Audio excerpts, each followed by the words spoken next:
அனைவருக்கும் வணக்கம். Fair delimitation இதுதான் இப்போ பேசு பொருளாக இருக்குது.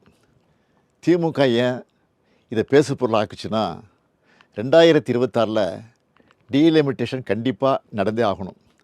அப்போது மக்கள் தொகை அடிப்படையில் தொகுதி மறுசீரமைப்பு செஞ்சால் நம்மளோட எம்பிக்களுடைய பிரதிநிதித்துவம் பாதிக்கப்படும். இதை உணர்ந்து தான் நம்ம முதல்ல குரல் எழுப்பியிருக்கிறோம். இது எம்பிக்கள் எண்ணிக்கை சார்ந்த பிரச்சனை மட்டும் கிடையாது, நம்ம மாநிலத்துடைய உரிமை சார்ந்த பிரச்சனை. அதனால தான் தமிழ்நாட்டில் இருக்க அனைத்து கட்சிகளையும் அழைச்சி கூட்டம் நடத்தணும். பாஜக தவிர மற்ற எல்லா கட்சியினரும் ஓரணியில் நின்று நியாயமான தொகுதி மறுசீரமைப்பு வேண்டும்னு ஒரு தீர்மானத்தை நிறைவேற்றணும். அதில் இந்த தொகுதி மறுசீரமைப்பால் பாதிக்கப்பட உள்ள மற்ற மாநிலங்களையும் ஒருங்கிணைச்சு போராட வேண்டும்னு முடிவெடுத்தோம்.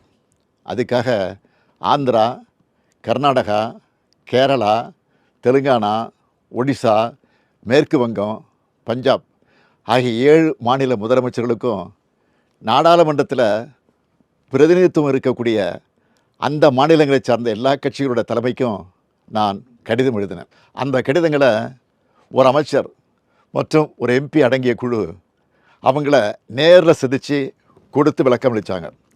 எல்லா மாநில முதலமைச்சர்கிட்டையும் நானே ஃபோனில் பேசினேன். இதை தொடர்ந்து சிலர் நேரடியாக வர்றதாகவும், சிலர் ஏற்கனவே ஒத்துக்கிட்ட நிகழ்ச்சிகள் காரணமாக தங்களுடைய பிரதிநிதிகளை அனுப்புகிறதாகவும் சொல்லியிருக்காங்க. இந்த முதற்கட்ட ஆலோசனை கூட்டம் நாளை மார்ச் 22 சென்னையில் நடக்க இருக்கு. இப்போது எதுக்கு இந்த கூட்டத்தை நடத்தணும்னு சிலர் கேட்குறாங்க.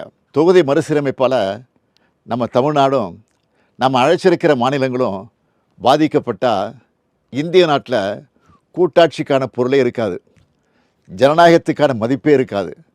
நாடாளுமன்றத்தில் நம்முடைய குரல்கள் நசுக்கப்படும், நம்முடைய உரிமைகளை நிலைநாட்ட முடியாது. இது இந்த மாநிலங்களை அவமதிக்கிற செயல். எனவே மக்கள் தொகையை கட்டுப்படுத்தி சிறப்பாக செயல்பட்டு நாட்டோட வளர்ச்சிக்கு பங்களித்த மாநிலங்களுக்கு ஒன்றிய அரசு தண்டனை கொடுக்கக்கூடாது. அதனால தான் தமிழ்நாட்டில் இருக்கிற பெரும்பாலான கட்சிகளோட ஒருங்கிணைந்த சிந்தனைப்படி மற்ற மாநிலங்களை ஒருங்கிணைக்கிற இந்த கூட்டம் நடைபெறப் போகுது. இந்த கூட்டத்தில் ஒரு முடிவெடுக்கப்படும். அதன் அடிப்படையில் அடுத்த கட்ட நடவடிக்கைகளை மேற்கொள்வோம். நம்மளோட நியாயமான கோரிக்கைகள் நிச்சயம் வெற்றியடையும். நம்மளோட இந்த முன்னெடுப்பு இந்தியாவை காக்கும். நன்றி, வணக்கம்.